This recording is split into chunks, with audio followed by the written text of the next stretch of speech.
But what shocked them even more, was the way she looked at Lu Fan. The surrounding soldiers immediately turned toward him in disbelief. "Wait, you know her? Is she your woman?"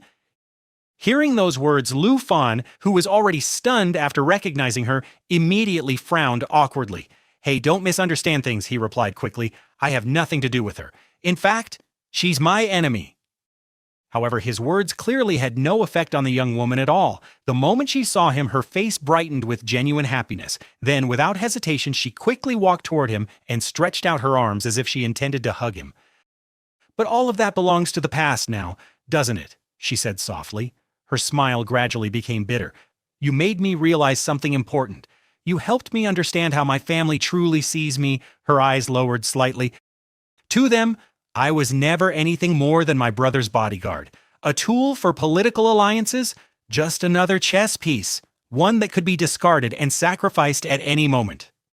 Lu Fan immediately stepped back, preventing the girl from embracing him. As he spoke, his expression turned cold. "Hey, why are you trying to hug me for no reason? I had no such intention. And don't forget one crucial thing. I killed your brother. Since I broke off your engagement, you should consider me your enemy." Hearing these words, Chu Jing was left completely bewildered. Confusion swirled within his mind. What kind of strange relationship is this? It seems like a bizarre blend of love and hate. Because of Lu Fan, the girl's engagement was broken off, and he even killed her brother. So why is she pretending to love him? Or does she actually hate him? I really don't understand what any of this is. At that moment, a soldier standing nearby, one of Chu Jing's men, suddenly chuckled and spoke up. "Brother, to be honest, that doesn't sound like such a bad idea. Shouldn't we at least give the two of them some time alone?" Hearing this, Lu Fan's eyes narrowed sharply. He turned toward the soldier and snapped angrily, "Hey, is this a joke to you? Do you really think you can orchestrate some kind of romantic reunion between me and this girl? Cut the nonsense." He pointed directly at the girl and stated plainly, "She is nothing more than a parasite. In fact, I'm starting to feel like I shouldn't have let her go back then. Maybe I should have just killed her." Then, without another word, Lu Fan turned to leave. "I'm leaving now, and don't try to stop me."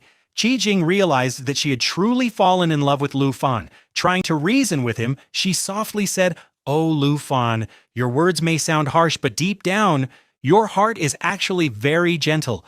She immediately reached out, grabbed Lu Fan's hand, and stopped him. "Lu Fan," she whispered, "if you truly wanted to kill him, you would have done it long ago." The girl had already begun to cry. Between sobs, she said, "Because of you, I no longer have anywhere left to go. As long as I can hear news about where you are, I'll keep following you, no matter where you go." Lu Fan instantly pulled his hand away from her grasp. Staring directly at her, he replied coldly, "Follow me? Why would you do something like that? I will never agree to such nonsense. Right now, I carry a far greater responsibility on my shoulders. I don't have time to argue with you." Lu Fan looked at her in surprise and asked again, "Wait, tell me this first. How did you even know I was here? Who told you?" The girl answered softly, a trace of sadness hidden in her voice. "I went all the way to the far north. While I was there, I met senior sister Yi Wuxian. She was the one who told me where you were." The moment Lu Fan heard that name, he was completely stunned.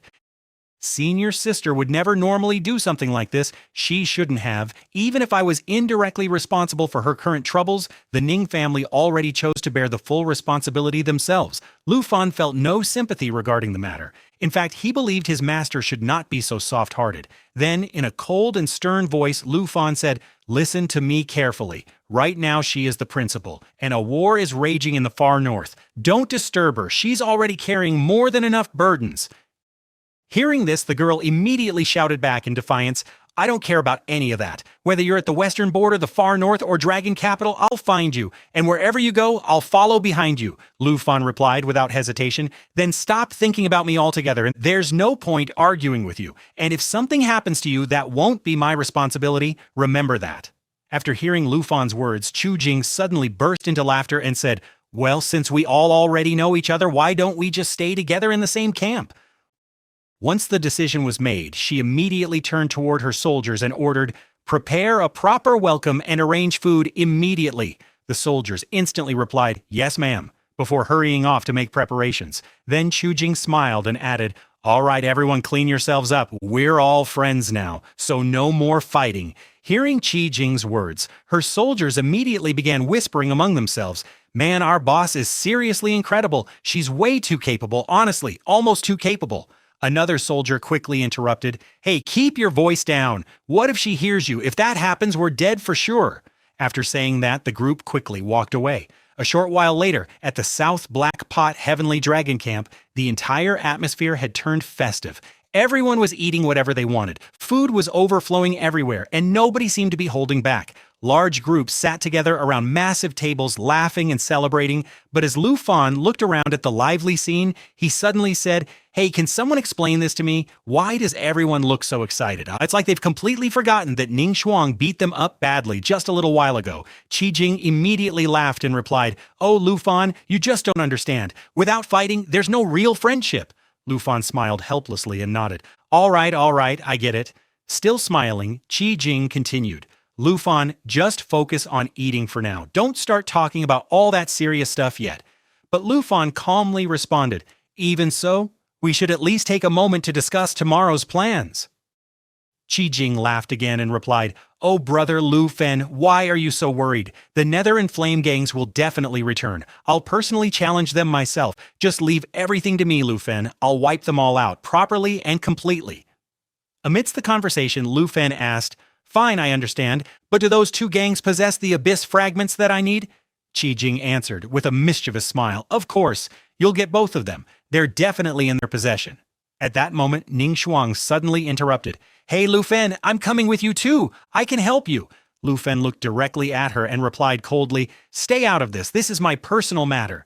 Then, turning back toward Qi Jing, he asked, And what about the remaining 5 fragments? Which gangs have them? Qi Jing answered, The rest are with the southern gangs. 2 of them are currently at South Black Port. The conversation was still going on when suddenly a soldier rushed inside and shouted, Sir, we have terrible news. South Black Sector has been attacked. We need to act immediately. Hearing this, Ning Shuang quickly interrupted. Hey, don't look at me, Lu Fan. This time I have nothing to do with it. I didn't order any attack. I came here completely alone. The soldier continued. It's the Southern Nation's Dragon Slayer gang, and they've brought 2 other southern gangs with them as well. The moment she heard this, the female boss exploded with anger and cursed loudly. Damn those bastards. Those are the exact 3 gangs I was just about to tell you about, the ones I hadn't mentioned yet. At that very moment, Lu Fan stood up and declared, Then what are we waiting for? Let's go teach them a lesson. The instant he finished speaking, Lu Fan spread his dragon wings and shot rapidly into the sky. The female boss immediately flew after him, shouting, Hey, don't leave me behind! Because even now, everyone still viewed Lu Fan as nothing more than a young warrior or a minor guardian. At the same time, the female boss's soldiers roared together, Kill those bastards! Don't let a single one of them survive! As they flew through the air, Lu Fan turned toward the female boss and asked, So what's the real story behind this Dragon Slayer gang? Lu Fan asked, How did they manage to unite 2 more gangs? The female boss explained, There are sworn enemies, South Black Port. This conflict has been going on forever. It never truly ends. Even their very name exists in opposition to ours. I was specifically chosen to fight against them. Their leader is known as Viper, and he's no ordinary rookie. He's a level 100 legendary tier player with unique abilities. On top of that, he formed an alliance with the South Gang, and now he's personally leading the armies of the 3 magmas. All of them have joined forces to attack us. But suddenly, without warning, an attack struck directly toward the female boss's flying beast. Its wing was badly injured, causing the creature to spiral rapidly toward the ground. At that very moment, the female boss shouted loudly, Everyone, be careful! Meanwhile, a figure stood ready with a bow in hand, surrounded by a glowing purple aura. It was Viper of the Dragon's Nest. So it's you, the figure said coldly. Last time you barely managed to escape alive, but this time you won't be so lucky. Then he smirked and continued, Why don't you look down for a moment? Your time is over now. The female boss glared back at him angrily and replied, I knew you were going to say something like that. Viper let out a deep, mocking laugh while keeping his eyes locked onto her. Then he gave an order, Bring him out now. Another man suddenly interrupted and cursed, This damn idiot, this stupid fool actually tried to stop me. He doesn't even know his place. The hostage was, in fact, one of the female boss's most loyal bodyguards. The moment she saw him captured, the female boss panicked and shouted, "Lao Qing, are you all right?" The captor answered coldly, "You have 5 seconds. Kneel before me and hand over South Blackport. If you refuse, I'll kill him." The captured soldier, struggling even to speak, desperately shouted back at her, "Don't worry about me, madam. Just kill all of these southern gangs." Hearing this, one of the female boss's companions anxiously asked, "What should we do? Hurry and tell us. Should we fight? But if we do, our comrades could get hurt." Luon immediately realized that he could no longer stay out of this, so he stepped forward and declared, "You people are nothing but piles of trash." Then Luon looked toward Qi Jing and calmly said, "Don't worry, Lao Qi. This is my responsibility now. Leave everything to me." At that very moment, Luon revealed his terrifying true form and awakened his dragon spirit. The instant a dragon-like aura erupted around him, blazing flames surged in every direction.